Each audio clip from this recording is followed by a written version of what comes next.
ஹalleluya ஹalleluya ஹalleluya ஹalleluya ஹalleluya ஹalleluya.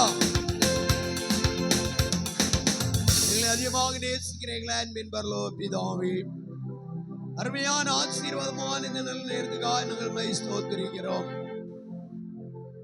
உம்மோடு கூட நாங்கள் நெருங்கி உறவாடி இந்த நாமத்தை நாங்கள் மையப்படுத்தக்கூடிய கிருபையை தேவரீர் நீர்களை தந்தீரதுக்காக நாங்கள் மை ஸ்தோத்திரிக்கிறோம்.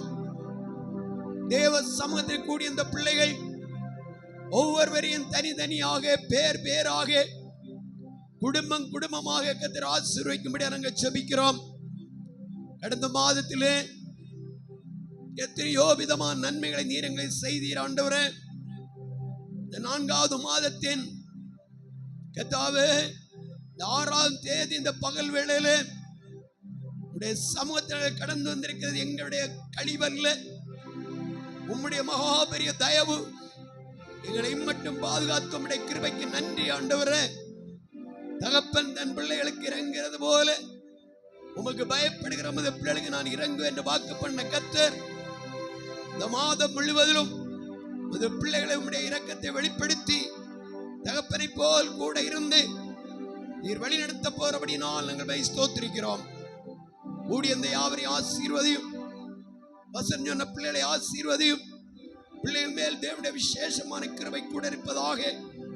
எக்ஸாம் எழுதி கொண்டிருக்கிற எழுத போகிற எல்லா பிள்ளைகளையும் கர்த்தர் ஆசீர்வதிப்பீராக. விசேஷமா ஞானமும் தேவ கிருபையின் அதிகமா பிள்ளைகளை கர்த்தர் தாம் கட்டளையிட இந்த பிள்ளைகள் எக்ஸாம்ல எல்லாம் மார்க் எடுக்க கர்த்தர் உதவி செய்ய நாங்கள் ஜெபிக்கிறோம். கொடுக்கப்பட்ட காணிக்கைகளை ஆசீர்வதியும். பிள்ளைடைய வியாபாரங்கள், தொழில்கள், பிள்ளைடைய கையும் பிரயாசங்கள், குடும்ப வாழ்க்கை, ஆன்மீக வாழ்க்கை எல்லாவற்றிலும் விசேஷமான ஆசீர்வாதத்தை கர்த்தர் கொடுக்கும்படியாக நாங்கள் ஜெபிக்கிறோம். பிள்ளையுடைய கடன்கள், நெருக்கங்கள், வேதனைகள், கஷ்டங்கள், தரித்திரங்கள் எல்லா நெருக்கங்களையும் நீர் மாற்றி விசேஷமான ஆசீர்வாதங்களால் பிள்ளை அலங்கரிக்கத்தக்கதாய் தேவ கரத்தில் அர்ப்பணித்து ஜெபிக்கிறோம், ஆசீர்வதிக்கிறோம். ஆராதனையை மட்டுமா முன்ன நடத்தி நமது மகனை பிள்ளைகளை ஆசீர்வதியும். எங்களை மட்டுமா எங்களை தாழ்த்துகிறோம். தொடர்ந்து தேவனுடைய ஆவியங்களோடு இடைபடும், எங்களை பரிசுத்தப்படுத்தும். தந்தை யாவரோடும் தேவ சமாதானம் தங்கட்டும். இயேசுவின் நாமத்தில் ஜெபங்கேளும் நல்ல பிதாவே, ஆமென் ஆமென். அப்படியே உட்காருவோம். கர்த்தருடைய பரிசுத்தம் உள்ள நல்ல நாமத்துக்கு மகிமை உண்டாவதாக. அநேகம் பேர் இந்த இடத்திலே வர முடியாதபடி தடைப்பட்டிருக்கிறார்கள். கர்த்தர் அவர்களை சந்தித்து வர நாட்களிலே உற்சாகமாக தேவ சமூகத்தை கொண்டிரும்படியாக நம் யாவரும் ஜெபிப்போம். விசேஷமான ஒரு அழைப்பு இந்த வாலிப பிள்ளைகளுக்கு காலையிலே 9:30 மணி, எல்லா ஞாயிற்றுக்கிழமை 9:30 மணிக்கு விசேஷமான ஒரு பிள்ளைகளுக்குரிய ஆலோசனை கூடுகை வந்திருக்கிறது. அதுக்கு தயவாக இந்த பிள்ளைகளை நீங்கள் அனுப்பி வைக்க வேண்டும். நீங்கள் ஸ்கூலுக்கு பிள்ளைகளை அனுப்புகிறது போல் அந்த தேவனுடைய காரியத்துக்கும் நீங்கள் செயல்படுகிற உங்களுக்கு நல்லது. அதனால் நிறைய அறிவுரைகளையும் நல்ல நல்லடக்கையும் நெறிகளையும் பிள்ளைகள் கற்றுக்கொள்ள முடியும். ஞாயிற்றுக்கிழமை ஆனோன்ன பிள்ளைகள் ரொம்ப நேரம் தூங்க விடக்கூடாது. 9:30 மணிக்கு தானே, ஒரு அரை மணிக்கூர் ஆண்டுடைய பாதத்தில் அமர்ந்திருந்து வேதத்தின் மகத்துவங்களை நல்லொழுக்கமான காரியங்களை கற்றுக்கொண்டு பிள்ளைகள் நல்வழியில் நடக்க பெற்றோராகிய நீங்கள் பிள்ளைகளை ஊக்கப்படுத்த வேண்டும், உற்சாகப்படுத்த வேண்டும். பிள்ளைகள் நேரமே கடந்து வந்து அருமையான அந்த வகுப்பில் கலந்து கொண்டால் அவர்களுக்கு மிகுந்த ஆசீர்வாதமும் உங்களுக்கும் அது பெரிய மேன்மையாக சமாதானமாக இருக்கும். தொடர்ந்து செவ்வாய்க்கிழமையில் இங்கே சகோதரிமாருடைய ஜெபம் 11 மணிக்கு இருக்கிறது. அதுக்கு கடந்து வாருங்கள். வெள்ளிக்கிழமை உள்ளதான பகல் உபவாச ஜெபம், சனிக்கிழமை மாலையில் 6 மணிக்குள்ள ஜெபம். ஆத்துமக்களுக்காக ஜெபிக்க உங்களுடைய வாழ்க்கையை அர்ப்பணித்து கர்த்தர் சமூகத்தை கடந்து வந்து பாருங்கள். அது உங்களுக்கு ஆசீர்வாதமாக இருக்கும். அது பெரிய ஒரு ஊழியம். அந்த நேரத்தில் வீடுகளிலே விருதே உட்கார்ந்திருந்த நேரத்தை போக்காதபடி சொல்லுவீங்க, நிறைய வேலை பூமியில் மனுஷன் இருக்கிறது வரையிலும் இன்றைக்கும் வேலை தான். வேலை இல்லாத நேரமோ நாளோ கிடையாது. இப்போ நம்ம தூங்குறதும் 12 மணி, அது வரையிலும் வேலை தான். நம்ம அதுக்காக பிரயாசப்படணும், முயற்சி பண்ணணும். ஞாயிற்றுக்கிழமை ஆத்மால் சரியா வருவதற்கு நாம் அதுக்காக பிரயாசப்பட வேண்டும். தேவ சமுதாய தரித்திருந்து காத்திருந்து ஜெபிக்க வேண்டும். நம்முடைய ஜெப வாழ்க்கை தான் நம்முடைய வாழ்க்கையில் பெரிய ஆசீர்வாதத்தை கொண்டு வரும். ஊழியக்காரங்க ஒழுங்காக்கி இந்த ஜெபங்கள் நடத்தும் போது தேவ பிள்ளையாய் நீங்கள் எங்களுக்கு ஒத்துழைப்பு தருங்க, உங்களுக்கு நன்மையும் ஆசீர்வாதத்தையும் கொண்டு வரும். அதுபோல ஞாயிற்றுக்கிழமை ஆராதனை இதோ கொஞ்சம் நேரம் முன்ன பின்ன ஆகிவிட்டால் நீங்கள் முறுமுறுக்க ஒன்று செய்யக்கூடாது. என்றால் பரிசுத்த ஆவியானவர் உங்களோடு கூட எதை பேசுகிறாரோ அதை நீங்கள் கேட்டு உட்கொண்டு சமாதானத்தோடு போக வேண்டும். வீடுகளில் போய் கர்த்தருடைய வசனத்தை தியானம் பண்ணுங்கள். எல்லாருக்கும் கையிலும் பெரிய செல் இருக்கிறது. யூடியூப்ல இந்த சேனல் அந்த செய்திகள் இங்குள்ள ஆராதனைகள் எல்லாம் கரெக்டாக வந்து கொண்டிருக்கிறது. திங்கட்கிழமை பார்க்கும்போது முந்தின நாள் அந்த ஆராதனையுடைய காரியங்களை பார்க்க முடியும். சியோன் சபை நெய்யூர் என்று போட்டு பார்க்கும்போது தெளிவாக நீங்கள் கண்டுகொள்ள முடியும். சரி, கடந்த நாள் முழுவதும் ஆண்டவனுக்கு நன்மை செய்தி மட்டும் நடத்தி இந்த புதிய நாளையும் புதிய மாதத்தையும் ஆண்டவர் நமக்கு இலவசமாக தந்தபடியே ஒரு அல்லேலூயா சொல்லுவோம். இன்னொரு அல்லேலூயா சொல்லுவோம். இந்த கைவசதி எதுக்கு அல்லேலூயா சொல்றேன் தெரியுமா? பரமண்டல ஜெபத்தில் ஒரு வார்த்தை இருக்கிறது. பரலோகத்தில் பரமண்டலத்தில் செய்யப்படுகிறது போல பரமண்டலத்தில் இதுதான் மெயினாக இருக்குது. அல்லேலூயா பாடி கர்த்தரை ஆர்ப்பரித்தார்கள், கர்த்தரை துதித்தார்கள். அல்லேலூயா என்றால் தேவனுக்கு மகிமை. ஒரு அல்லேலூயா சொல்லுவோம். நல்ல ஒரு அல்லேலூயா சொல்லுவோம். சரி, தொடர்ந்து கர்த்தருடைய வார்த்தைக்குள்ளாக நாம் கடந்து போவோம். வெளிப்படுத்தின விசேஷம் அதாவது அதனுடைய 4ஆம் அதிகாரம் 1 முதல் தொடர்ந்துள்ள வசனங்களை வாசி கேட்போம். வெளிப்படுத்தின விசேஷம் 4ஆம் அதிகாரம் 1 முதல் தொடர்ந்துள்ள பகுதிகளை வாசிக்க கேட்போம். இவைகளுக்கு பின்பு இதோ பரலோகத்தில் திறக்கப்பட்டிருந்த ஒரு வாசலை கண்டேன். முன்னே எக்கால சத்தம் போல் என்னுடனே பேச நான் கேட்டிருந்த சத்தமானது, இங்கே ஏறி வா, இவைகளுக்கு பின்பு சம்பவிக்க வேண்டியவைகளை உனக்கு காண்பிப்பேன் என்று விளம்பினது. உடனே ஆவிக்குள்ளானேன். அப்பொழுது இதோ வானத்தில் ஒரு சிங்காசனம் வைக்கப்பட்டிருந்தது. அந்த சிங்காசனத்தின் மேல் ஒருவர் வீற்றிருந்தார். வீற்றிருந்தவர் பார்வைக்கு வச்சிரக்கல்லுக்கும் பதும ராகத்துக்கும் ஒப்பாயிருந்தார். அந்த சிங்காசனத்தை சுற்றி ஒரு வானவில் இருந்தது. அது பார்வைக்கு மரகதம் போல் தோன்றிற்று. அந்த சிங்காசனத்தை சூழ 24 சிங்காசனங்கள் இருந்தன.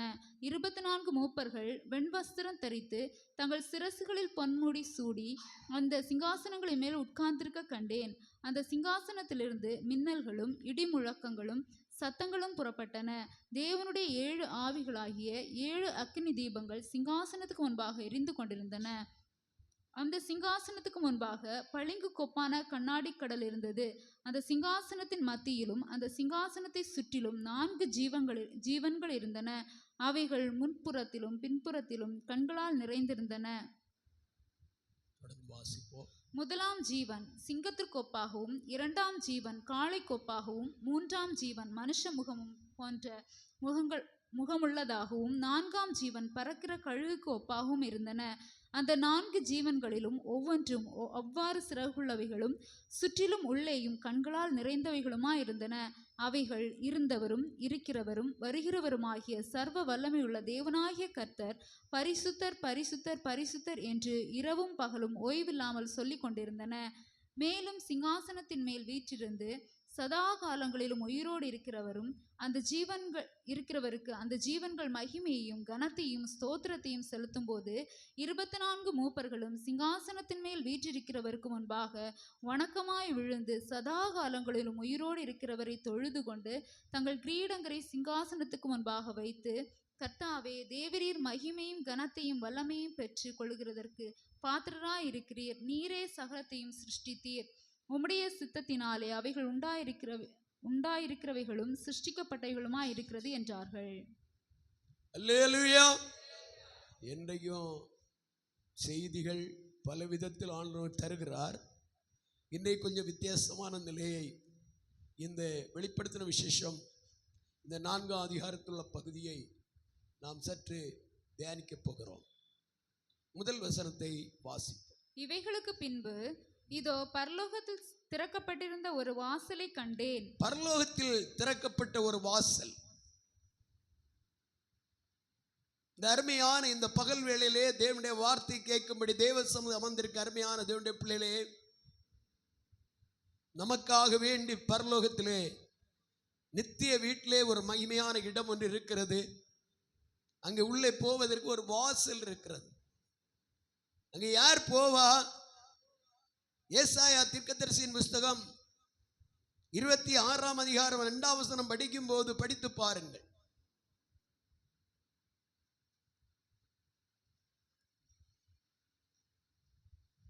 அக்காலத்திலே யூதா தேசத்தில் பாடப்படும் பாட்டாவது, சத்தியத்தை கை கொண்டு வருகிற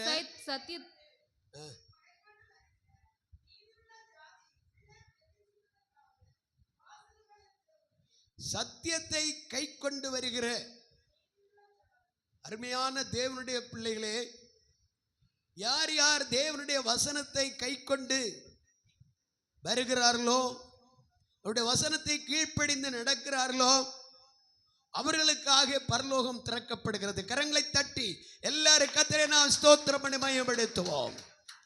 சத்தியத்தை கை கொண்டிருக்கிற நீதியுள்ள ஜாதி, சத்தியத்தை கை கொண்டு வருகிற பரிசுத்தம் உள்ள ஜாதி, அவர்களுக்காக பரலோகம் திறக்கப்படுகிறது. இந்த வெளிப்படுத்த 4ஆம் அதிகாரத்திலே பார்க்கிறோம், பரலோகத்திலே என்னென்ன இருக்கிறது, யார் யார் இருக்கிறார்கள், என்னென்ன காரியம் நடக்கிறது, சில காரியங்கள் அங்கே சொல்லப்பட்டிருக்கிறது. இந்த உலகத்திலே ஜீவிக்கும் போது தேவனுக்கு பிரியமான பாதையில் நடந்து அவருடைய சத்தியத்தை கீழ்ப்படிந்து நடக்கிற அவருடைய பிள்ளைகளுக்காக நித்தியத்திலே நித்திய வாசஸ்தலம் ஆயத்தமாய் கொண்டிருக்கிறது. ஒரு அல்லேலூயா சொல்லுவோம். யோவான் 14ஆம் அதிகாரத்தில் படிக்கும் போது, நான் உங்களுக்காக ஒரு இடத்தை ஆயத்தம் பண்ண போகிறேன், வாசித்து பார்ப்போம். 14:2 என் பிதாவின் வீட்டில் அநேக வாசஸ்தலங்கள் உண்டு.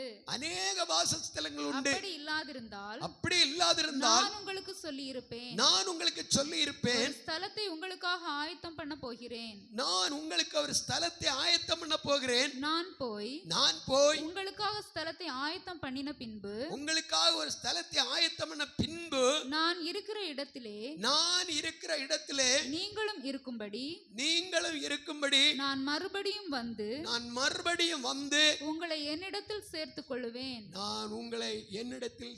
கொள்ளுவேன்.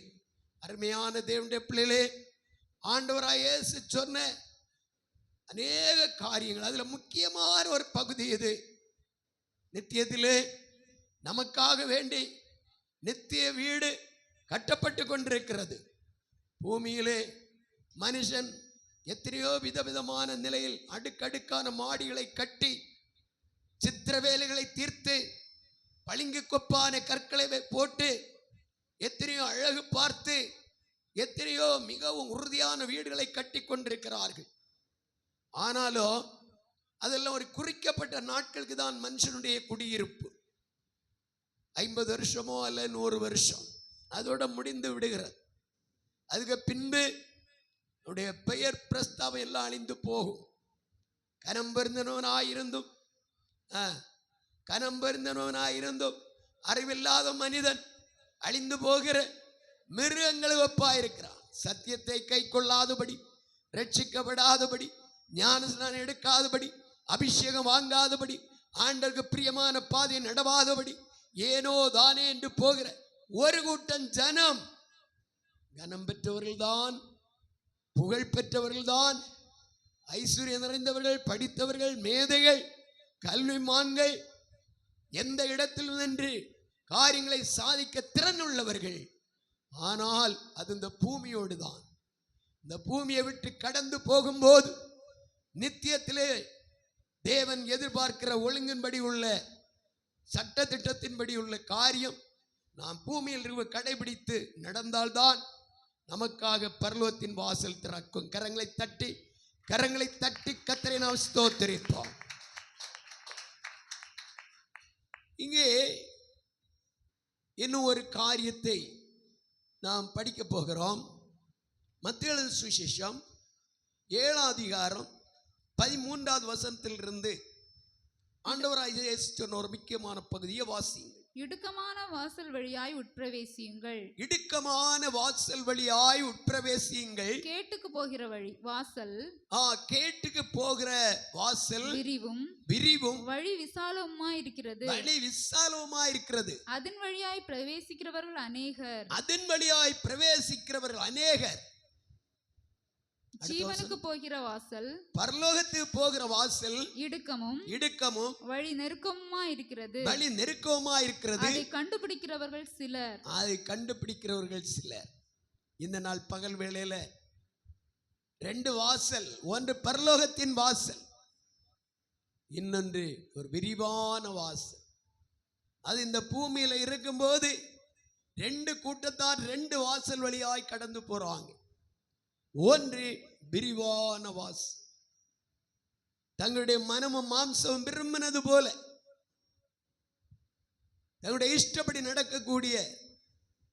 கடந்த நாள்ல கடைப்பக்கம் போய் நின்று ஒரு பொருள் வாங்கும்போது ஒரு சின்ன பையன் வந்தான். ஒரு லகரி வஸ்துவை வாங்கினான். இந்த பையன்கிட்ட கேட்கிறேன், ஏப்பா இதை நீ வாங்குறாய், உங்களுக்கு என்ன? நான் குடிப்பேன், நான் இதை அருந்துவேன். பாருங்க, சின்ன பிள்ளைகளா இருந்தாலும் அவர்கள் விரிவான வாசலை எதிர்பார்க்கிறார்கள். குடித்து வெறித்து அசுசியான பொருட்களை உட்கொண்டு வாழ்க்கையில சின்ன பின்னமாய் போகிறார்கள். கடந்த செவ்வாய்க்கிழமை முட்டகாடு பகுதியில் ஒரு அருமையான சகோதரன் தன்னுடைய வீட்டிலே தன் மனைவி பிள்ளைகளோடு சேர்ந்திருந்து டீ எல்லாம் குடித்து விட்டு முட்டகாடு ஜங்ஷனுக்குள்ள வருகிறேன் என்று அந்த மனுஷன் சைக்கிளில் வர ஆரம்பித்தார். ஜங்ஷன்லே வந்து அதில் ஒரு மெடிக்கல் ஸ்டோர் பக்கமாக ஒதுங்கி அப்படியே நிற்கிறார். எங்கிருந்தோ ஒரு கார் வந்தது. ஒரு 4-5 பைக் அந்த பக்கம் இதோ வரிசையா நின்றது. எல்லாத்தையும் அடித்து உடைத்து தள்ளி கொண்டு இந்த மனுஷன் மேலே ஏறி பரிதாபமான நிலையில் இந்த மனுஷனை கொன்று விட்டது. கடைசியாக இந்த கார் ஓட்டி வந்தவனை பிடித்து பார்த்தால் அவன் கஞ்ச அடித்து கொண்டு போதையில் நிறைந்து தான் என்ன செய்ய என்று தெரியாதபடி வந்து இவ்வளவு பெரிய அந்த உயிரையும் பழி வாங்கி இவ்வளவு பொருட்களையும் நஷ்டப்படி சின்ன பின்ன ஆக்கி விட்டான். அது நேற்றை தான் எனக்கு தெரியும். நம்ம இங்கே ஜெபத்து கூட்டத்துக்கு வரக்கூடிய ஒரு சகோதரனுடைய சகோதரி புருஷன். அருமையான தேவனுடைய பிள்ளைகளே, மனுஷன் தான் போகிறதான காரியம் நல்லதென்று சொல்லி விரிவான வழி அவன் தெரிந்து கொண்டு ஓடுகிறான். வேதத்தில் படிக்கிறோம், மனுஷனுக்கு செம்மையாய் தோன்றுகிற வழி உண்டு, அதன் முடிவு மரணம். மரணத்தில் 2 காரியம் உண்டு. ஒன்று சரீர பிரகாரமான மரணம், எல்லா மனிதருக்கும் வரக்கூடிய ஒன்று. இன்னொன்று ஆன்மீக மரணம். நம்ம ஆன்மீக மரணம் அடையக்கூடாது என்பதற்காக ஆண்டவராகிய இயேசு இந்த பூமியிலே நமக்காக கல்வாரி சிலுவையிலே தன் இரத்தத்தை சிந்தி தியாக பலியா நமக்காக தன்னை அர்ப்பணித்து நம்மை மீட்டெடுத்து நமது பிள்ளைகளா நம்மை மாற்றி இன்றைக்கு இந்த இடத்தில் நம்ம ஒவ்வொருவரையும் கொண்டு உட்கார வைத்திருக்கிறார். ஒரு அல்லேலூயா சொல்லுங்க, நல்ல அல்லேலூயா சொல்லுங்க. அருமையான தேவ பிள்ளை, நீ அழிந்து விடக்கூடாது. நித்திய ராஜ்யம் வந்து சேர வேண்டும். இந்த உலகத்திலே பணம் இருக்குதோ, பட்டம் இருக்கிறதோ, புகழ் இருக்கிறதோ, படிப்பு இருக்கிறதோ, அழகு இருக்கிறதோ, ஆஸ்தி இருக்கிறதோ, அது ஒன்றும் தேவன் கேட்கல. பிள்ளைகள் கவனிங்க, திடீரென்று கேட்பேன், கவனமா இருங்க, நல்ல பிள்ளைங்க. பாருங்க, ஆண்டவர் நம்மிடத்தில் எதிர்பார்க்கிறது என்ன? என் வசனத்தை கை கொண்டு இடுக்கமான வழியில் நீ நடக்கிறாயா?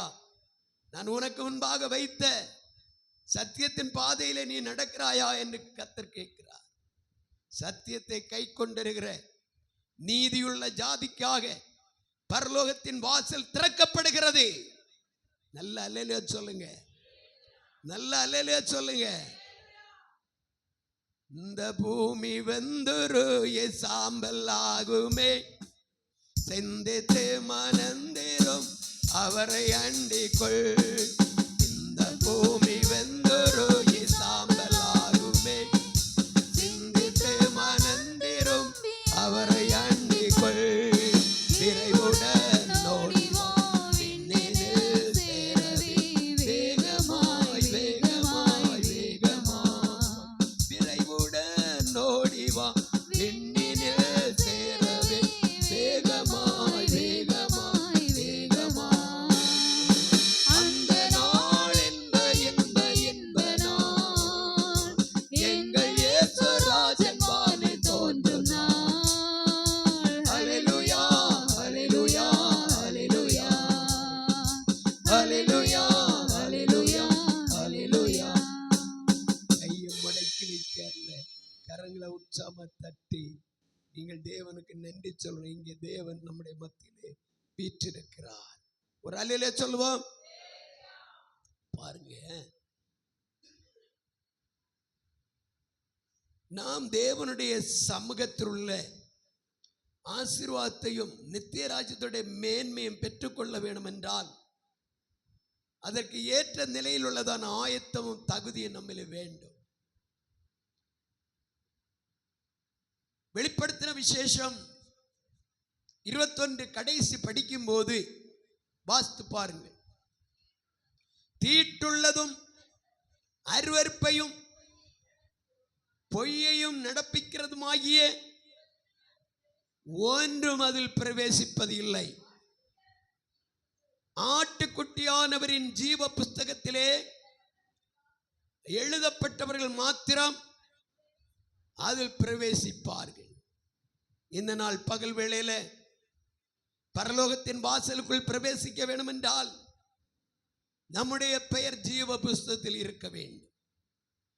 ஜீவ புஸ்தகத்தில் நம்முடைய பெயர் இல்லாவிட்டால் அவர்களுடைய நிலை என்ன? அங்கே வேதத்தில் படிக்கிறாங்க, முந்தின அதிகாரத்தில் ஜீவ புஸ்தகத்தில் பெயர் எழுதப்படாதபடி காணப்பட்டவன் எவனோ அவன் அக்கினி கடலிலே தள்ளப்பட்டான். 20 கடைசி. ஜீவ புஸ்தகத்தில் எழுதப்பட்டவனாக காணப்படாதவன் எவனோ, ஜீவ புஸ்தகத்தில் எழுதப்பட்டவனாக காணப்படாதவன் எவனோ அவன் அக்கினி கடலிலே தள்ளப்பட்டான். அக்கினி கடலிலே தள்ளப்பட்டான். அப்ப பரலோக வாசலுக்குள் போக வேண்டும் என்றால் நம்முடைய பெயர் ஜீவ புஸ்தகத்தில் இருக்க வேண்டும். ஜீவ புஸ்தகத்தில் நம்முடைய பெயர் எழுதப்படாவிட்டால் நாம் பரலோக வாசலுக்குள்ளே பிரவேசிக்கப்பட முடியாது. இந்த வெளிப்படுத்தல் 14ஆம் அதிகாரத்தில் நாம் படிக்கிறோம், அங்கே யார் யார் இருக்கிறா என்பதால். அங்கே தொடர்ந்து நீங்கள் வேத வசனத்தை நீங்கள் 2-3 வசனங்களை படியுங்க. அல்லாமலும் பெருவெள்ள இரைச்சல் போலவும் பலத்த 4 அதிகாரம் அதனுடைய 2-3 வசனங்கள். உடனே ஆவிக்குள்ளானேன். அப்பொழுது இதோ வானத்தில் ஒரு சிங்காசனம் வைக்கப்பட்டிருந்தது. அந்த சிங்காசனத்தில் மேல் ஒருவர் வீற்றிருந்தார். அங்கே ஒருவர் வீற்றிருந்தார். வீற்றிருந்தவர் பார்வைக்கு வச்சிரக்கல்லும் பத்மராகத்துக்கும் ஒப்பாயிருந்தார். பாருங்க, பரலோகத்திலே நாம் ஆராய்க்கிற சர்வ வல்லமையுள்ள தேவன் அங்கே வீற்றிருக்கிறார். அவருடைய சிங்காசனம் பரலோகத்திலே வைக்கப்பட்டிருக்கிறது. சிங்காசனத்தை பற்றி ஏராளம் காரியங்கள் சொல்லி இருந்தாலும் இந்த ஆண்டவராகிய தேவன் இருக்கிற இடத்தின் பெயர் என்ன? நாம் படிக்கிறோம், அவர் பரலோகத்தில் இருக்கிறார். வாசிங்க, சங்கீதம் 115 அதனுடைய 3ஆம் வசனம் படிக்கும் போது அங்கே நாம் பார்க்கிறோம். வாசிங்க. நம்முடைய தேவன் பரலோகத்தில் இருக்கிறார். நமக்கு சித்தமானவையும் செய்கிறார். நமக்கு சித்தமான யாவற்றையும் அவர் செய்து கொண்டே இருக்கிறார். பரலோகத்திலே நம்முடைய தேவன் வீற்றிருக்கிறார். இதைதான் தீர்க்கதரிசியாகிய ஏசாயா கண்டார். வாசிப்போம். ஏசாயா தீர்க்கதரிசியின் புஸ்தகம் 6ஆம் அதிகாரம் அதனுடைய 2வது வசனத்தை வாசிக்க கேட்டு. சேராபீன்கள் அவருக்கு மேலாக நின்றார்கள். அவர்களில் ஒவ்வொருவனுக்கும் அவ்வாறு செட்டைகள் இருந்தன.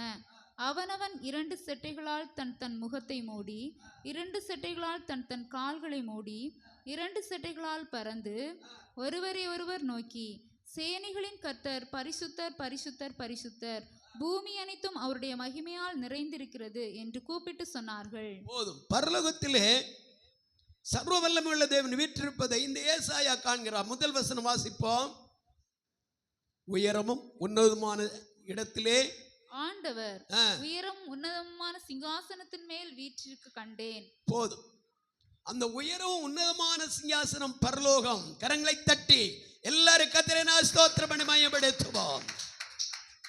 அந்த உயரமும் உன்னதமான சிங்காசனத்தின் மேல் வீற்றிருக்கிற தேவன் அங்கிருந்து பூமியில் உள்ளதான மனுகுலத்துக்கு என்னென்ன செய்ய வேண்டுமோ அவைகள் எல்லாவற்றையும் அவர் செய்து ஒழுங்குபடுத்துகிறார். முதலாவது, ஒரு மனுஷி பூமியில பிறக்கும் போது அவர்களுடைய குடியிருப்பை ஒழுங்குபடுத்துகிறார். அப்போஸ்தலர் புத்தகத்தில் படிக்கிறோம். 2வது, அந்த மனுஷனுடைய படிப்பு, உத்தியோகம், அவருடைய திருமண காரியம், யாருக்கு எந்த மனைவி, எந்த மனைவிக்கு எந்த புருஷன், அவர்கள் எத்தனை பிள்ளைகள், எல்லாம் தேவன் தம்முடைய பரலோகத்தில் இருந்து எல்லாவற்றையும் ஒழுங்கு கிரகமாக சரிப்படுத்தி கரெக்ட் பண்ணி வைக்கிறார். அதுக்கு பின்பு ஒரு மனுஷன் பூமியிலே வாழ்கிறது எத்தனை காலங்கள், எத்தனை வருடங்கள், எந்த இடத்திலே அவன் ஜீவிக்க வேண்டும், எல்லாவற்றையும் தேவன் தாமே நிர்ணயித்து வைக்கிறார். அதுபோல ஒரு மனுஷன் பெயர் போடுகிறது தேவன் தான். தேவனுடைய திட்டப்படி தான் பெயர் வருகிறது. நல்லா இல்லையா சொல்லுங்க. சிலர் சொல்லுவாங்க, எனக்கு அம்மா அப்பா இப்படி செய்து போட்டாங்களே, பேரை வேற ஒரு பேரை போட்டிருக்கலாமே. இல்லை இல்லை, அப்பா அம்மா போட்டது இல்லை, எங்க செல்ல அப்பா போட்ட பேர். அல்லேலியா சொல்லுங்க. அடப்பா, நல்லா சொல்லுங்க அல்லேலியா. நல்ல உற்சாகமா இருக்கணும். என்ன சரி பாருங்க, ராஜாதி ராஜா போட்ட பெயரை நீங்க என்ன செய்யணும்? புகழ்ந்து பாடணும். ஆண்டவரே, எனக்கு நீர் தந்த பெயருக்காக உமக்கு நன்றி. என்னைக்கா உங்க பெயரை பற்றி புகழ்ந்து ஆண்டவர் நன்றி சொன்னீங்களா? என்னைக்காவது உங்க புருஷனுக்காக நன்றி சொன்னீங்களா? புருஷன் கிடைச்சா கொள்ளான்னு, அதுக்கப்புறம் பின்ன என்னத்தை வாயிலந்தோல பேசக்கூடாது புருஷனை. அதுபோல மனைவியும், அதுபோல மனைவியையும் நல்ல அன்பு காட்டணும். மனைவி எடுத்து அன்பு கொண்டு செய்ய வேண்டிய எல்லா காரியம் செய்யணும். இந்த இறந்து போன மனுஷனுக்கு சோக கதைன்னு என்று சொன்னாங்க. காப்பி போட்டு பலகாரம் சுட்டு எல்லாம் கொடுத்து ஒழுங்குபடுத்திட்டு தான் வெளியே கிளம்புவாராம் சாயங்காலம். அப்படி வீட்டில் உள்ள வேலை வரையிலும் செய்து வைப்பாராம். பாருங்க, அந்த மனுஷன் தன்னுடைய 51வது வயதில் எதிர்பார்க்க முடியாத நேரத்தில் இந்த மனிதனுடைய வாழ்நாள் முடிந்து விட்டது. இன்றைக்கு தேவ சொந்த தேவ பிள்ளையை எனக்கு உங்களுக்கு ஆண்டவர் எவ்வளவு காலம் என்று நிர்ணயித்து வைத்திருக்கிறார். நான் அந்த ஆசிரியர் கொண்டு போனால், இந்த ஆசிரியர் கொண்டு போனால் பிழைத்திருக்குமே, அப்படி யாரும் பிழைக்க முடியாது. ஒரு மனுஷனுக்கு இத்தனை வருஷம் என்று தேவன் நியமித்திருக்கிறார். அவ்வளவு நாளுதான். ஆமேன், ஆமேன். சரி, அருமையான தேவனுடைய பிள்ளைகள், நம்முடைய தேவன் எங்கே இருக்கிறார்? பரலோகத்தில் இருக்கிறார். பரலோகத்தில் இருந்து கொண்டு தாம் செய்ய வேண்டிய காரியங்கள் எல்லாம் செய்து கொண்டிருக்கிறார். இன்றைக்கு அந்த பரலோக வாசலுக்குள் பிரவேசிக்க மனுஷனுக்கு மிகவும் மிகவும் இஷ்டம் குறைவுதான்.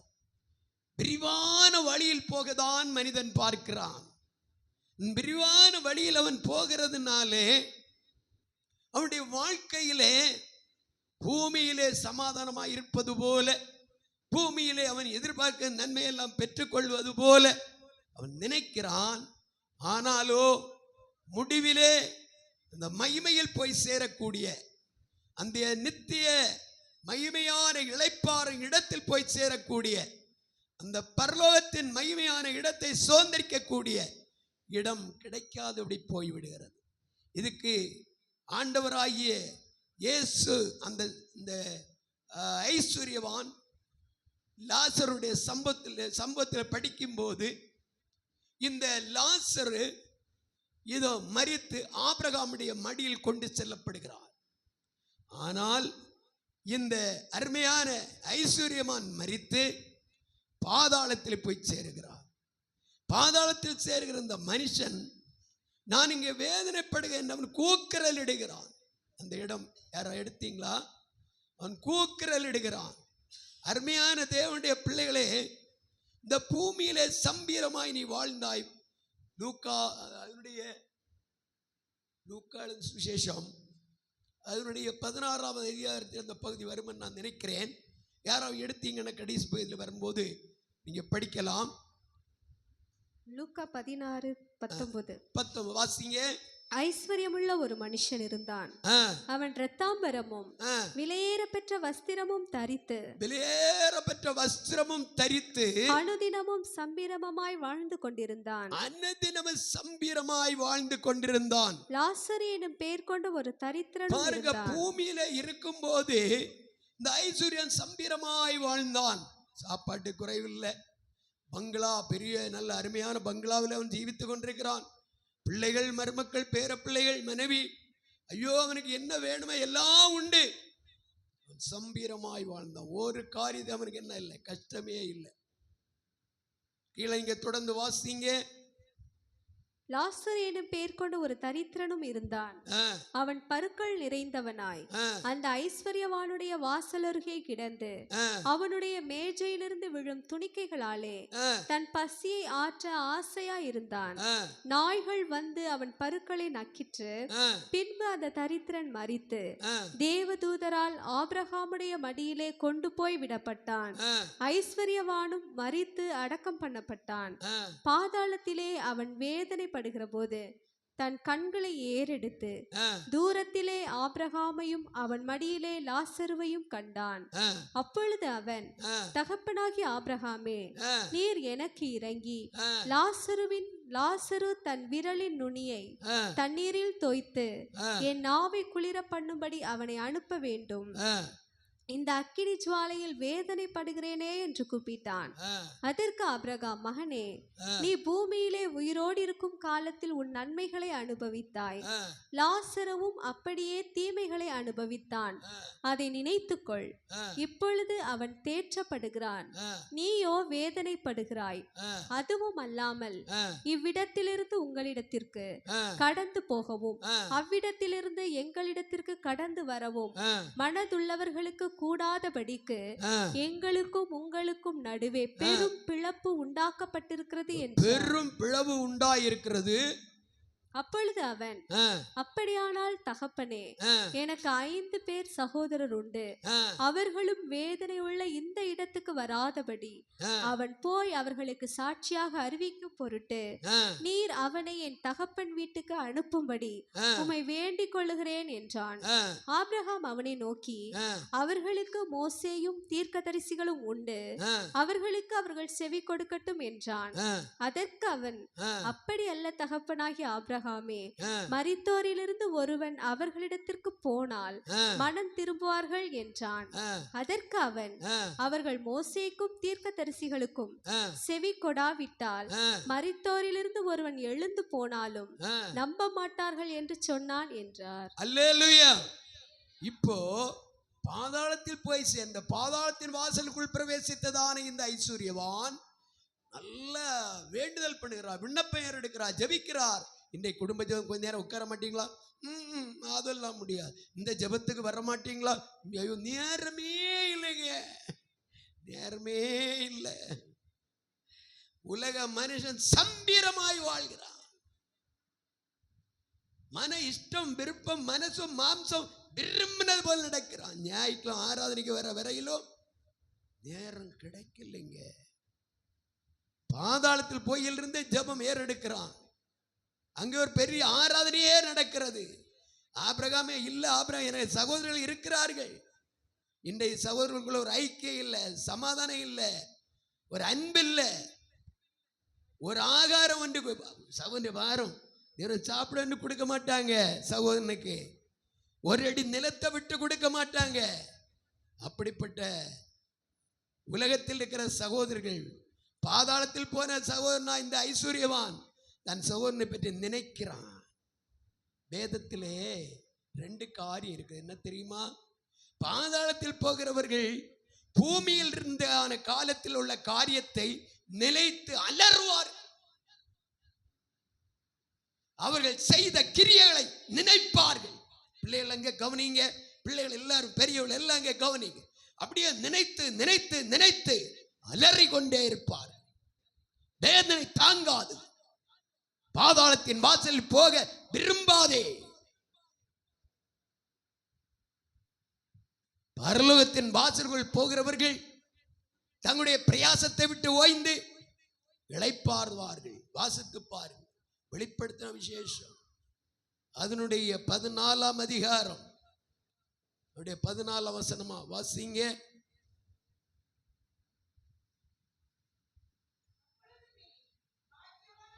இல்லம்மா, பின்பு பரலோகத்திலிருந்து ஒரு சத்தம் உண்டாக கேட்டேன். எத்தனை வசனம்? 13. 13. பின்பு பரலோகத்திலிருந்து ஒரு சத்தம் உண்டாக கேட்டேன். பரலோகத்திலிருந்து ஒரு சத்தம் உண்டாக கேட்டேன். அது கர்த்தருக்குள் மரித்தவர்கள் இது முதல் பாக்கியவான்கள் என்று எழுது. கர்த்தருக்குள் மரிக்கிறவர்கள் இது முதல் பாக்கியவான்கள் என்று எழுது. அவர்கள் தங்கள் பிரயாசங்களை விட்டொழிந்து இளைப்பாறுவார்கள். அவர்கள் கிரியைகள் அவர்களோடு கூட போகும். ஆவியானவரும் ஆம் என்று திருவுளம் பற்றுகிறார் என்று சொல்லிற்று. அல்லேலூயா. ரெண்டு பேருக்குள்ள வித்தியாசம் என்ன? பூமியிலே சம்பீரமாய் வாழ்ந்து விரிவான வாசலில் போன ஆணும் பெண்ணும் அவர்கள் கடைசியிலே பாதாளத்தின் வாசலுக்குள் பிரவேசிக்கிறார்கள். பாதாளத்தில் போகும்போது பயங்கரமான வேதனை அடைகிறார்கள். ஆபிரகாமோடு இதுவரை பேசாத ஐஸ்வர்யவான், ஆபிரகாமோடு இதுவரை ஜெபிக்காத ஐஸ்வர்யவான், பரலோகத்தை எட்டி பார்க்க அவனுக்கு மனமில்லாத ஐஸ்வர்யவான், ஆண்டவரை தேட மனமற்றதான் ஐஸ்வர்யவான், பாதாளத்தில் போகும்போது அவனுடைய கண்கள் மேலே ஏறெடுக்கப்படுகிறது. பூமியிலே ஒரு விசேஷமான ஒரு மிருகம் உண்டு. அந்த மிருகம் ஒரு நாளுமே வானத்தை நோக்காது. ஒரு நாள் வரும், கர்த்தர் பிறந்த நாள் அன்றைக்கு அந்த மிருகத்தை பிடிச்சு கையங்காலும் கட்டி 2 பேர் சேர்ந்து ஒரு பெரிய முளையை போட்டு தோளை தூக்கி வச்சு கொண்டு போகும்போது இப்படியே மேலே பார்க்கும். அன்றைக்கு தான் அது பார்க்குற கடைசி பார்வை. இன்றைக்கு துன்மார்க்கனும் பலவிதமான ஆண்டவர் பிரியம் இல்லாத அசுசியான பாதை ஜீவிக்கிற ஜனங்கள், பாவத்திலும் சாபத்திலும் அக்கிரமத்திலும் இருக்கிற ஜனங்கள், பரலோகத்தை பார்க்க மனமில்லை, என் தேவனை பார்க்க மனமில்லை, ஊழியக்காரரை கண்ட பரியாசம், தேவனுடைய சத்தியமா இதெல்லாம் இருக்கும் எனக்கு என்ன என்று உதறி தள்ளி கொண்டு போகிறவர்கள். ஞானஸ்நானம் எடுக்கணும் தம்பி, எம்மா ஞானஸ்நானம் எடுக்கணுமே, எடுக்கலாம். அபிஷேகம் வாங்கணுமே, பெற்றுக்கொள்ளலாம். ஞாயிற்றுல ஆராதனை நேரம் இல்லையே. ஐஸ்வர்யவானுக்கு தேவனுடைய சமத்தை தேட நேரம் இல்லை. நேரம் வந்தது, பாதாளத்தில் போய் இருந்து கொண்டு மேலே பார்க்கிறார். பாதாளத்தில் ஒரு விசேஷம் என்னவென்றால், பாதாளத்தில் போன உடனே பூமியில் அவர்கள் எதெல்லாம் செய்தார்களோ அதெல்லாம் அவருடைய ஞாபகத்தில் வந்து கொண்டே இருக்கும். நான் அவனை அடித்தேன், அவனுக்கு விரோதமாக எழும்பினேன், அவனை மேலாக கேச போட்டேன், எல்லை கல்ல பிடுங்கினேன், பொய் சொன்னேன், மோசமான வழியில் நடந்தேன், எத்தனை குடும்பத்தை நஷ்டப்படுத்தினேன், என்னெல்லாம செய்தேன். ஞாபகத்தில் வந்துகிட்டே இருக்கும், மனசாட்சியில் வந்துகிட்டே இருக்கும். அங்கிருந்து அவன் வாதிக்கப்படுவான். வாதிக்கப்படுவது மட்டுமல்ல, அக்கினி கடல் கீழே இருக்கிறதே, அங்குள்ள அக்கினியுடைய வேகம் வந்து இவனை மிகவும் துன்பப்படுத்தி கொண்டே இருக்கும். கடந்த நாளில் ஒரு அருமையான வாலிபன் ஓடி வந்து லீலா மெடிக்கல்ல வந்து கேட்கிறான், இந்த தீப்பட்டு போற புண்ணுக்கு கொஞ்சம் மருந்து வேணும். அவர் உடனே ஒரு ட்ரிப் மருந்தை கொடுத்துட்டு இதை ஒழுங்கா போடு சொல்லி, ஐயோ எனக்கு அக்கா படுக பாடு, எள்ளு போல தீப்பட்ட உடனே, எம்மா உலக பிரகாரம் எள்ளு போல தீப்பட்ட உடனே தாங்க முடியலையே. அபியாத அக்கினி, பயங்கரமான கந்தகம், ஓயாத புழுக்கள் நிறைந்த நரக அக்கினி எப்படி சகிக்க முடியும்? இன்றே இரட்சணிய நாள், இன்றே அனுக்கிற காலம், மனம் திரும்ப. குடும்ப ஜெபத்தை மேல உன் வீட்டில் ஒழுங்குபடுத்து. குடும்ப ஜெபம் ஒரு பக்கம் நடக்கும், வேணும் அதுவை பண்ண பிள்ளை உனக்கு வேணும்னா பண்ணு, நான் இங்கே இருக்கிறேன். நீ குடும்ப ஜபத்துக்கு வரையிலும் அல்ல தட்டாத, ஞாயிற்றுக்கிழமை ஆராதனை அல்ல தட்டாத, இடநாள் கூட்டத்தை அல்ல தட்டாத. உன் வீடு ஜப வீடாய் மாறட்டும். தேவனுடைய சத்தியத்தை கை கொண்ட நீதியுள்ள ஜாதி, அவன் பிரசங்கியா இருந்தாலும் சரிதான், பிஷப்பா இருந்தாலும் சரிதான், தேவனுடைய வசந்தி கீழ்ப்படியாவிட்டால் பாதாளம் பாதாளம் பாதாளம். பெந்தெகோஸ்தே வெள்ளை வெள்ளையும் போட்டுட்டாரு பிரசங்கியார், அப்படி ஒண்ணு ஆண்டு அழைச்சிட்டு போக மாட்டார். அல்லேலூயா அல்லேலூயா அல்லேலூயா. இந்த நாள் பகல் வேளை தேவனுடைய வார்த்தைக்கிற தேவ பிள்ளையே, பாதாளத்தில் போகும்போது அங்கேதான் ஐஸ்வர்யாந்தனியன் தன் சகோதரன் மேல் உள்ள அன்பு வருகிறது. பூமியில இருக்கும்போது சகோதரன் மேல அன்பு வரல. சகோதரன் கஷ்டப்படும் போது நினைக்க நேரம் இல்லை, ஒருபடி ஆகாரம் கொடுக்க நேரம் இல்லை. பாதாளத்தை போனோன்னு ஐஸ்வர்யா ஞாபகம், ஐயோ 5 சகோதரர்கள் உண்டு, எல்லாரும் இங்க வந்து விடுவார்கள். அல்லேலூயா. அவர்களுக்கு இந்த வேதனை வேண்டாம். அது யார அனுப்பி சொல்லணும்? யார அனுப்பணும்? லாசருவா அனுப்பணும். பூமியில இருக்கும்போது அவன் பருக்கள் பிடித்து ஒரு பிடி ஆகாரம் வரையில் இல்ல கஷ்டப்பட்டவன். ஆபிரகாமுடைய மடியிலே செல்ல பிள்ளைய தவிழ்ந்து விளையாடி கொண்டிருக்கிற லாசரு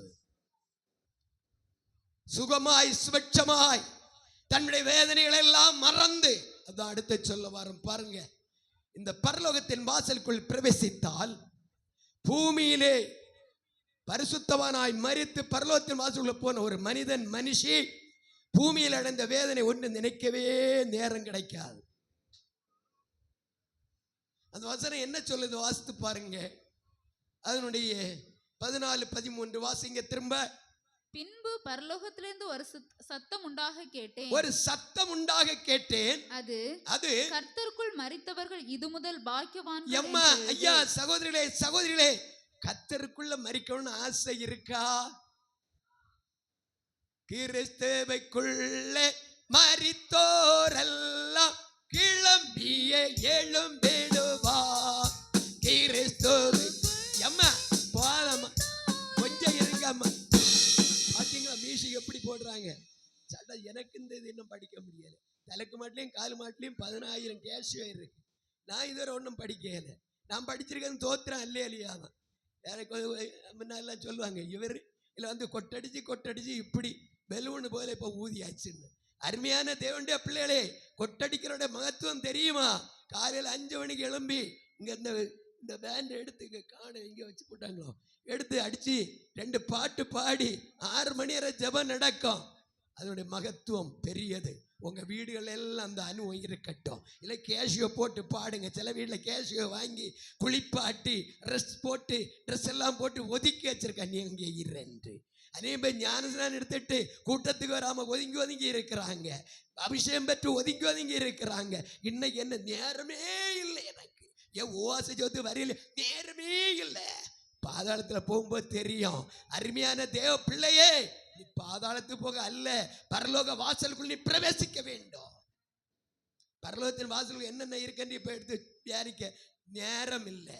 எல்லாருக்கும் பசி கொடுக்கிற நேரம். நான் என்னுடைய வார்த்தையை சுருக்க போகிறேன். அருமையா நானும் என்னுடைய மகள் இளைய மகள் உட்கார்ந்து கொஞ்சம் வசனங்கள் தியானம் பண்ணோம். என்னென்ன வசனம் எடுப்பில்லைன்னு. ஆனால் இன்னும் அங்கே எடுத்த வசனம் ஒரு பக்கம் இருக்கு, இன்னொரு பக்கம் ஆவியான உங்களுக்கு பல காரியங்களை சொல்லி கொண்டே போகிறார். அல்லேலூயா, நல்ல அல்லேலூயா சொல்லுங்க.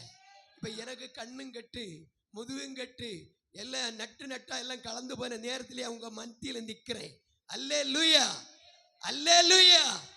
சரீரத்தில் நட்டு கலந்தாலும் ஆவியின் நட்டு கலரல்ல. நல்ல அல்லேலூயா சொல்லுங்களேன். இம்மட்டும் பாதுகாத்தது இன்னும் பாதுகாப்பா. பிரைஸ் அல்ல. ஒரு நல்ல அல்லேலூயா போடுங்க.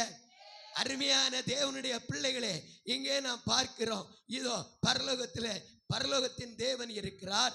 அடுத்து அங்க படிங்க, வெளிப்படுத்துற விசேஷம் 20:15 வாசிப்போம். வெளிப்படுத்தல் 20:15. சீக்கிரம் வாசிங்க.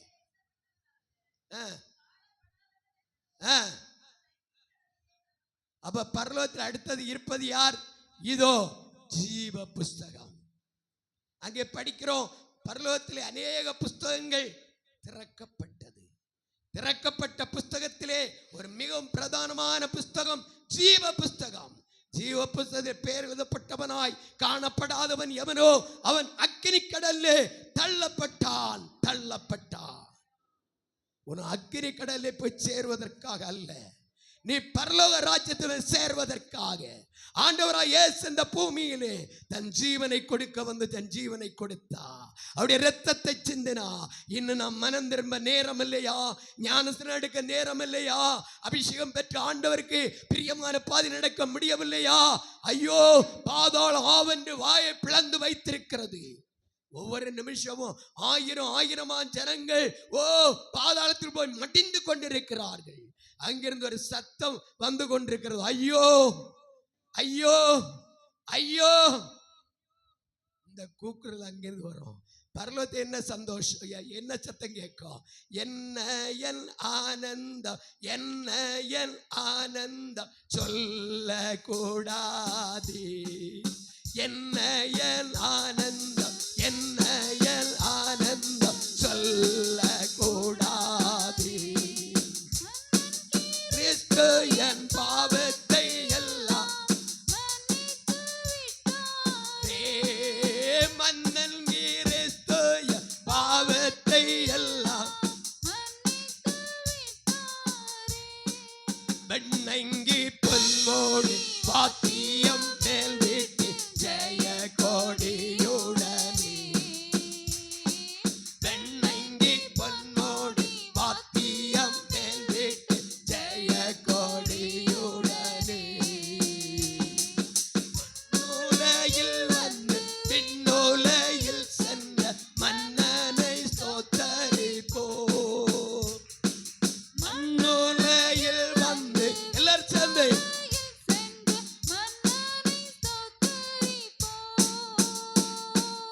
என்ன என் எல்லாரும் சேர்ந்து பரலோகம் போக யாருக்கும் விருப்பம் இல்லையா?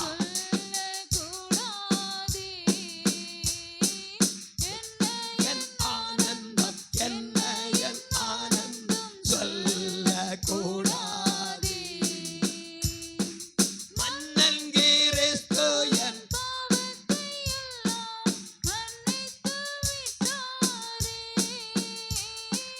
மன்னன் கிறிஸ்து என் பாவத்தை. அல்லேலூயா. வெண்ணங்கி பொன்முடி வாத்தியம் கீத வாத்தியத்தோடு இரவும் பகலும் ஓயாமல் தேவனாகிய கர்த்தர் பரிசுத்தர் பரிசுத்தர் பரிசுத்தர் என்று போற்றி ஆடி ஆண்டவருக்கு அல்லேலூயா சொல்லி மகிமைப்படுத்திய பாட்டின் சத்தம் பரலோகத்தில் முழங்கி கொண்டே இருக்கும். அந்த ஆத்துமாக்கள் பூமியில் அங்கே போய் விதமான காரியங்களை செய்யும் போது பூமியில் அவர்கள் பட்ட பாடுகளை எல்லாம் மறந்து விடுவார்கள். பாதாளத்தில் எல்லாம் நினைக்கப்படும், பரலோகத்தில் எல்லா பாடுகளும் மறந்துவிடும். ரெண்டு கரங்களையும் தட்டி உற்சாகம் ஆண்டவருக்கு நன்றி சொல்லுவோம். பரலோகத்துக்கு போக வேண்டும். இன்றைக்கு ஆண்டோட வருகை இருந்தாலும் பரலோகம் போக வேண்டும்.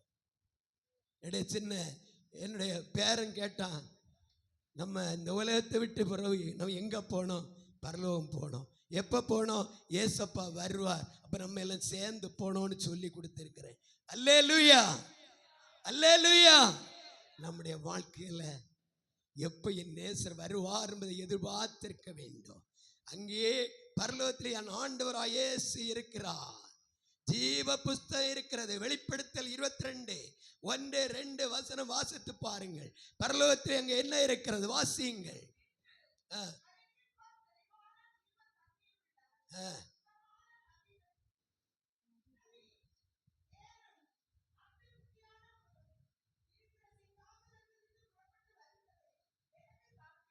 தேவனும் ஆட்டுக்குட்டியானும் இருக்கிற சிங்காசனத்தில் இருந்து ஒரு நதி புறப்பட்டு வருகிறது. அந்த நதி ஜீவ நதி. இந்த நதி போகும் இடமெல்லாம் ஆரோக்கியம் இருக்கும். அது எசேக்கியேல்ல படிக்கிறோம். இதெல்லாம் நேரம் இல்லை. இதனால் பகல் வேளை தேவனுடைய வார்த்தைகிற தேவ பிள்ளையே, பரலோகத்தில் இருப்பது என்ன? ஜீவ நதி. அந்த ஜீவ தண்ணீரை நாம் பருகுகிறோம். அங்கே நதி இருக்கிறது. அது கீழே தொடர்ந்து வாசிக்கும் போது அங்கே சொல்லப்பட்டிருக்கிறது,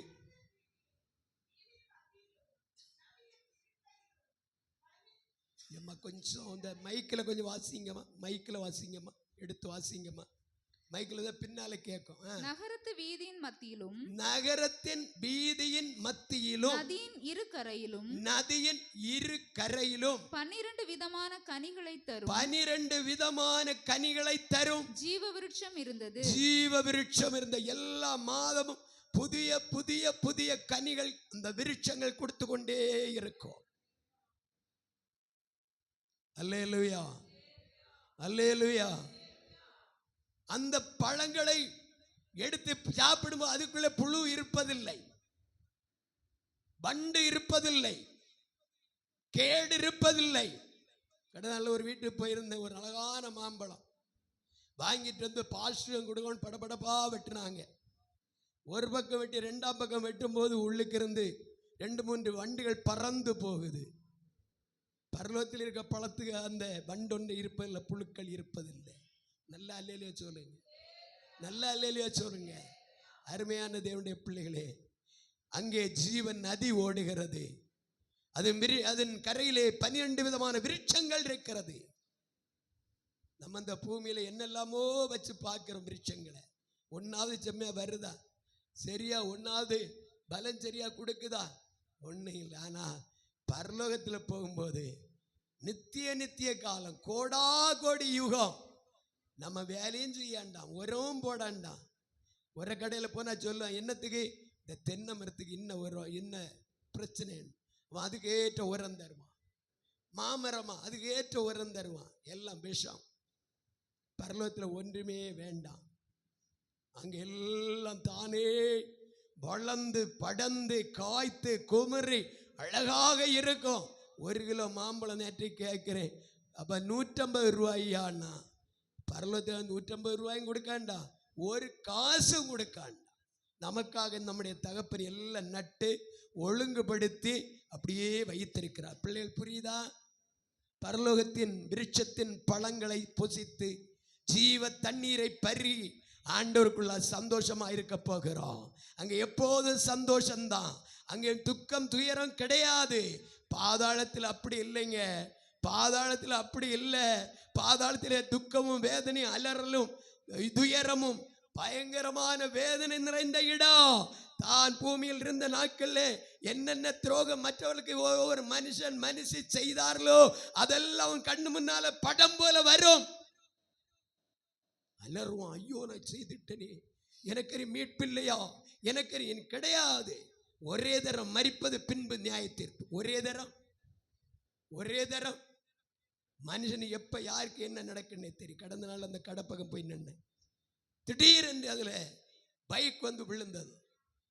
ஒரு 4 விரல் தான் இடம் உண்டு. எல்லாம் அந்த அருமையான சோர் ஓடி வந்தார். பாஷுக்கு என்னாச்சு, ஒண்ணு வரலாம், பேச நிற்கிறேன். ஆண்டவர் அவருடைய பிள்ளைகளை எப்படி பாதுகாக்கணும் அவருக்கு தெரியும், எப்ப நம்ம எடுக்கணும்னு அவருக்கு தெரியும். நல்லா அல்லேலூயா சொல்லுங்க, நல்லா அல்லேலூயா சொல்லுங்க. அவர் எல்லா தீங்கு நம்ம இதுவரை பாதுகாத்த தேவன், இனிமேலும் பாதுகாப்பார்.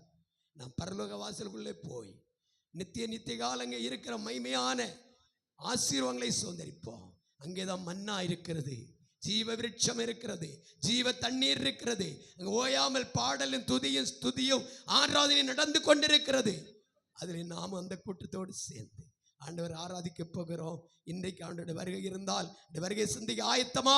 அப்படியே நாம் எழும்புவோம், தேவனை ஆராதிப்போம். ஹல்லேலூயா, ஹல்லேலூயா, ஹல்லேலூயா, ஹல்லேலூயா.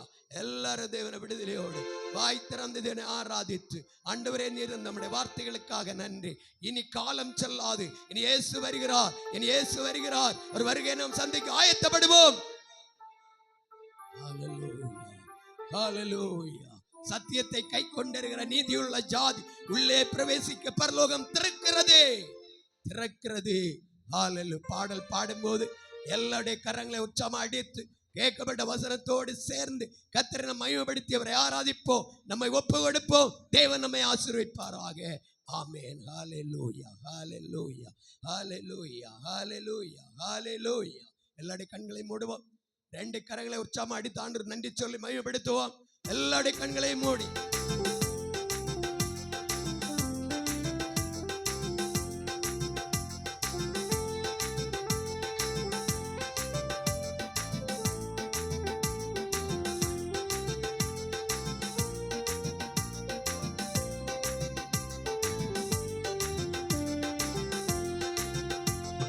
மணவாளன் கர்த்தர் இயேசு வருகின்றாரே, மணவாட்டி சந்திக்க ஆயத்தம்தானா? மணவாளன் கர்த்தர் இயேசு வருகின்றாரே,